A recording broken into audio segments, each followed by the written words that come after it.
Iran की तरफ से अमेरिका को एक बड़ी पेशकश भेज दी गई है और पाबंदियां हटाने और लेबनान में जंगबंदी की शर्त पर सुलह का प्लान पेश किया गया है। आइए इसे समझते हैं। ईरानी मीडिया के मुताबिक ईरान ने अमेरिका के सामने नया और बेहद अहम सुलह का प्रस्ताव यानी प्रपोजल रखा है। इस पेशकश में ईरान ने अपनी कुछ सख्त शर्तें भी रखी हैं, जिनके बदले में वो रीजन यानी खित्ते में तनाव कम करने के लिए तैयार हो सकता है। ईरान की इस पेशकश में नेवल ब्लॉकेड यानी समुद्री घेराबंदी को खत्म करना, ईरान को अपना तेल पूरी तरह बाहर भेजने की आज़ादी होना और अमेरिका की तरफ से लगाई गई तमाम पाबंदियां हटाना शामिल है। इसके अलावा ईरान ने अमेरिका के कब्जे में मौजूद अपने असेट यानी जायदाद और पैसा, इन सबको अनफ्रीज करने यानी उन पर लगी पाबंदियां हटाने और लेबनान में फौरन जंगबंदी करने की शर्त रखी गई है। सबसे अहम बात यह है कि ईरान स्ट्रेट ऑफ होर्मुज पर अपना कंट्रोल बरकरार रखना चाहता है, जिसके लिए दुनिया का कोई और मुल्क तैयार नहीं है। अब ईरान का असली मकसद और प्लानिंग भी समझ लीजिए। दोस्तों, ईरान के इस प्रपोजल के पीछे छिपी हुई स्ट्रेटजी यानी हिकमत अमली का पहला मकसद ये है कि इकोनॉमी को दोबारा खड़ा करना है। ईरान का सबसे बड़ा मकसद अपनी डूबती हुई इकोनॉमी को सहारा देना है। अगर अमेरिका पाबंदियां हटाता है और तेल बेचने की इजाजत पूरी दुनिया में कहीं भी आज़ादी से देता है, तो ईरान के पास भारी फंड्स यानी पैसा आएगा, जिससे वो अपने मुल्क के अंदरूनी हालात और फौजी ताकत को और मजबूत कर सकेगा। लेकिन अमेरिका और इजराइल इसके लिए कैसे राजी होंगे, ये एक बहुत बड़ा अपने आप में सवाल है। और दूसरा मकसद ये है कि लेबनान में हिजबुल्लाह को बचाना है। लेबनान में जंगबंदी की शर्त रखकर ईरान अपने सबसे करीबी इत्तेहादी यानी एलाय हिजबुल्लाह को बड़ी राहत दिलाना चाहता है। वो जानता है कि अगर लेबनान में जंग रुकती है तो उसके एक्सिस ऑफ रेजिस्टेंस यानी प्रतिरोध गठबंधन को दोबारा संभलने का मौका मिल जाएगा। ईरान का तीसरा मकसद जो हमें समझ आता वो ये है कि स्ट्रेट ऑफ होर्मुज पर अपना दबदबा पक्का करना चाहता है। ईरान ने ये साफ कर दिया है कि स्ट्रेट ऑफ होर्मुज का कंट्रोल किसी भी कीमत पर नहीं छोड़ेगा। ये असल में अमेरिका को ये मैसेज देना है कि समुद्री रास्ते की चाबी ईरान के पास ही रहेगी, ताकि वो जब चाहे दुनिया की तेल सप्लाई पर दबाव बना सके। अगर आप एक नजर देखें तो ईरान की तमाम ये शर्तें और मकसद कहते हैं कि सीज फायर नहीं होगी। सीधे अल्फाज में कहें तो ईरान ने एक ऐसा कार्ड खेला है जिसमें वह खुद को एक जिम्मेदार मुल्क के तौर पर पेश कर रहा है, लेकिन साथ ही अपनी तमाम इकोनॉमिक और फौजी ताकत को दोबारा हासिल करने का रास्ता भी साफ कर रहा है। इकोनॉमिक तक तो दुनिया या अमेरिका इजराइल राजी हो जाए, लेकिन फौजी ताकत दोबारा हासिल करने को लेकर ये दोनों राजी नहीं होंगे। ईरान की शर्तें बहुत सख्त हैं और इसे अमेरिका के लिए मानना लगभग नामुमकिन है। अगली खबर सुनिए। अमेरिका के राष्ट्रपति यानी अमेरिकी सदर डोनाल्ड ट्रंप ने ईरान के जवाब को सिरे से खारिज कर दिया है। एक्सियोस को दिए अपने इंटरव्यू में डोनाल्ड ट्रंप ने कल रात साफ कहा है कि उन्हें ईरान की शर्तें की बिल्कुल मंजूर नहीं है। ट्रंप ने ईरान के जवाब पर गुस्सा जताते हुए कहा है कि मुझे उनका खत पसंद नहीं आया और ये जवाब बहुत ही गलत है। ट्रंप इस बात से नाराज हैं कि 10 दिन इंतजार कराने के बाद ईरान ने ऐसी शर्तें लिखी हैं। ट्रंप ने फिर दोहराया कि ईरान पिछले 47 सालों से दुनिया को बेवकूफ बना रहा। ट्रंप का यह रुख बताता है कि अब बातचीत की मेज पर सुलह की गुंजाइश खत्म होती जा रही है। ट्रंप के एक और जवाब को भी सुन लीजिए। ईरान की तरफ से भेजे गए जवाब के कुछ ही घंटों बाद अमेरिकी राष्ट्रपति डोनाल्ड ट्रंप का पारा चढ़ गया। ट्रंप ने तेहरान के जवाब पर अपनी नाराजगी जताते हुए सोशल मीडिया ट्रूथ सोशल पर एक बहुत सख्त वार्निंग जारी की। ट्रंप ने साफ कह दिया कि अब ईरान की मनमानी और हंसी मजाक के दिन खत्म हो चुके हैं। ईरान अब और दिन नहीं हंसेगा। ट्रंप ने ईरान पर इल्जाम लगाया कि वो पिछले 47 साल से अमेरिका और पूरी दुनिया के साथ गेम यानी खेल रहा। उन्होंने ओबामा और जो बाइडेन की पुरानी पॉलिसियों की भी खूब मुजम्मत यानी आलोचना की और कहा कि अब ऐसा नहीं चलेगा। दोस्तों, ट्रंप के इस बयान से साफ जाहिर होता है कि वह पाकिस्तान के जरिए भेजे गए ईरान के जवाब से बिल्कुल भी खुश नहीं है। ट्रंप के इस पोस्ट ने बता दिया कि बातचीत फेल होने के करीब है। पिछले कई हफ्तों से चल रहे सुलह की कोशिशों का अब तक कोई नतीजा नहीं निकला है। उधर नेतन्याहू भी फिर से जंग शुरू करने की ताक में बैठा है। ईरानी राष्ट्रपति ने 10 मई की रात अपनी पोस्ट में कहा था कि ईरान झुकेगा नहीं। वहीं ट्रंप ने जता दिया कि अगर ईरान ने उनकी शर्तें नहीं मानी तो अमेरिका और भी ज्यादा आक्रामक रुख अपनाएगा। अमेरिका के राष्ट्रपति डोनाल्ड ट्रंप का यह गुस्सा पूरी दुनिया के लिए खतरे की घंटी है। एक तरफ IRGC के के कमांडर ने मिसाइलें दागने की धमकी दी, तो दूसरी तरफ ट्रम्प ने अब तेहरान को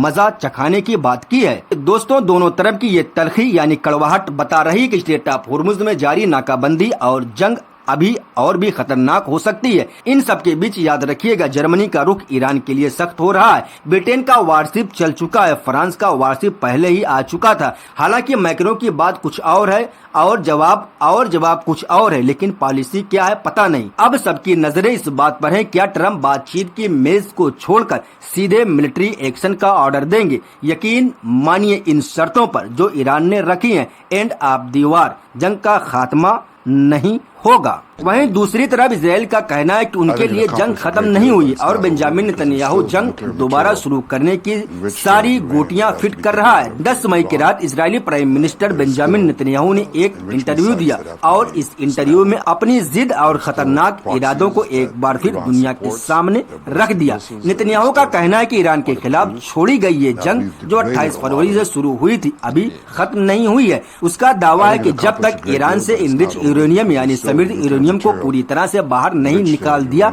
जाता, तब तक ये हमले जारी रहेंगे। नेतन्याहू ने साफ लफ्जों में कहा है कि अभी खेल खत्म नहीं हुआ, क्योंकि ईरान के पास अब भी न्यूक्लियर बम बनाने का सामान मौजूद है जिसे वहां से हटाना जरूरी है। उसने धमकी भरे अल्फाज में कहा कि ईरान के न्यूक्लियर ठिकाने को पूरी तरह तहस नहस करना होगा, यानी फिर बमबारी करनी होगी। जब उनसे पूछा गया कि ये सब कैसे होगा, तो उसने इंटरव्यू में बड़े ठीठ तरीके से जवाब दिया, ईरान के अंदर घुसकर उसे बाहर निकाल लो। यानी नेतन्याहू का इशारा साफ तौर पर ईरान की जमीन पर कब्जा करने और वहां घुसकर बड़ी तबाही मचाने की तरफ है। इतना ही नहीं, बेंजामिन नेतन्याहू ने अमेरिका के राष्ट्रपति डोनाल्ड ट्रंप का नाम लेकर भी बड़ा दावा कर दिया। उसने कहा कि डोनाल्ड ट्रंप भी यही चाहते हैं और ट्रंप ने उनसे कहा कि मैं ईरान में घुसना चाहता हूं। हालांकि दोस्तों, ट्रंप का जो पब्लिक स्टैंड यानी सार्वजनिक रुख है वो नेतन्याहू के इस दावे से बिल्कुल अलग है।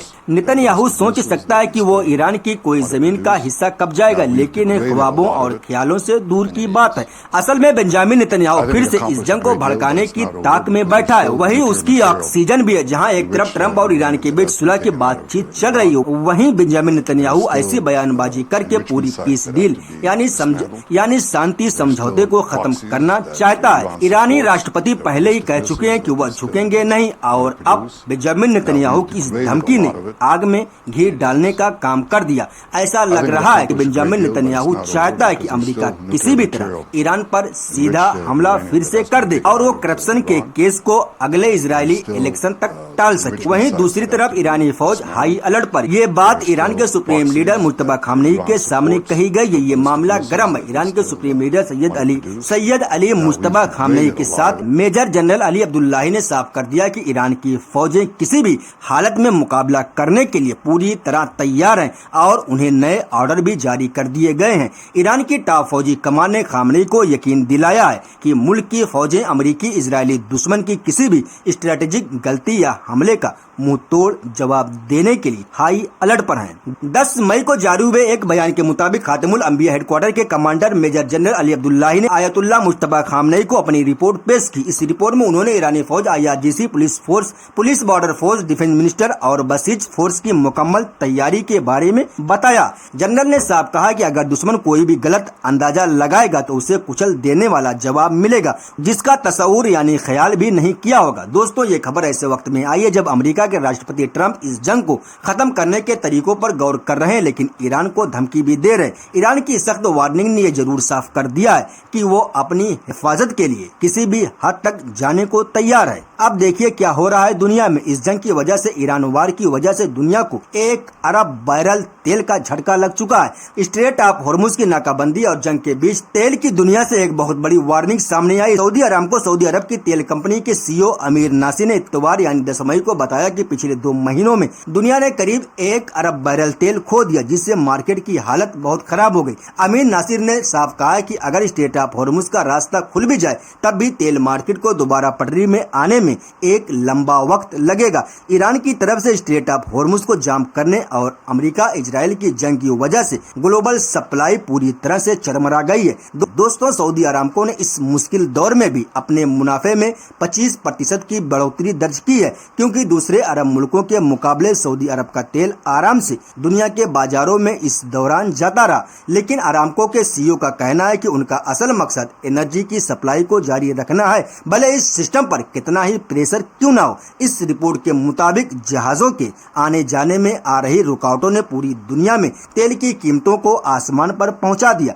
नासिर ने आगाह किया है कि तेल के भंडार पहले ही बहुत कम है, जिससे आने वाले दिनों में कमी और बढ़ सकती है। दोस्तों, अमेरिका के राष्ट्रपति ने स्ट्रेट ऑफ हॉर्मुज पर जो घेराबंदी की है और बदले में ईरान ने जो उसी समुद्र का रास्ता रोका है, उसका असर अब पूरी दुनिया की जेब पर पड़ रहा है। लड़ दो लोग रहे हैं और रो पूरी दुनिया रही है। 1 अरब बैरल तेल का गायब होना साफ बता रहा है कि ये जंग सिर्फ जमीन तक महदूद नहीं है, बल्कि इसने पूरी दुनिया की इकोनॉमी की कमर तोड़ दी है। अब देखना यह कि ट्रम्प तेल की इस कमी को पूरा करने के लिए क्या कदम उठाते हैं। कल प्रधानमंत्री नरेंद्र मोदी ने लोगों से तेल बचाने की अपील की और उससे कुछ ही घंटों बाद वह खुद कारों का एक बहुत बड़ा काफिला लेकर सड़कों पर निकल पड़े। खूब तेल फूका। लोग उनकी मजम्मत कर रहे हैं, लोग उनकी सोशल मीडिया पर काफी हंसी भी उड़ा रहे हैं। वहीं अगली खबर इजराइल से। इजराइल के नेवी जहाज गजा शहर के वेस्ट में मौजूद समुद्र तट के पास जबरदस्त फायरिंग की। इस हमले का असल मकसद उन बेघर फलस्तीनियों को डराना है जो वहाँ अपने टेंटों में रह रहे हैं। ये कार्रवाई 10 मई को उस वक्त की गई जब मासूम लोग अपनी जान बचाने के लिए उन टेंटों में पनाह लिए हुए थे। फलस्तीनी मीडिया का कहना है कि इजरायली फौज ने दहशत फैलाने के लिए समुद्र की तरफ से गोलियां बरसाई ताकि लोग वहां से भागने पर मजबूर हो जाएं। फिलहाल इस हमले में किसी के मरने या जख्मी होने की खबर नहीं आई है, लेकिन इस हरकत ने एक मर्तबा फिर ये साफ कर दिया है कि इजरायली फौज मासूमों और बेघरों को चैन से रहने नहीं देना चाहती है। एक तरफ अमेरिका के राष्ट्रपति डोनाल्ड ट्रंप गजा की जंग को रोकने की पूरी तरह से बातें कर रहे हैं, अभी तो सीज फायर चल रहा। दूसरी तरफ इजरायली फौज की ऐसी हरकतें हालात को और ज्यादा बिगाड़ रही हैं। गजा की जंग से नतीजा सिर्फ कब्जा निकला। अब वहां आधे से ज्यादा गजा में इजरायली फौज है और इसी को बैलेंस करने के लिए लगातार मुज़ाकरात हो रहे हैं। लेकिन इजराइल के प्लान के आगे सब कुछ फेल है। एक खबर ये भी है कि इजराइल की स्ट्राइक में गजा में 3 लोग मारे गए हैं और फायर अपने बहुत नाजुक हालात में है। बहुत बहुत शुक्रिया। मिलता है अगली खबरों में, तब तक अपना ख्याल रखिएगा। अल्लाह हाफिज।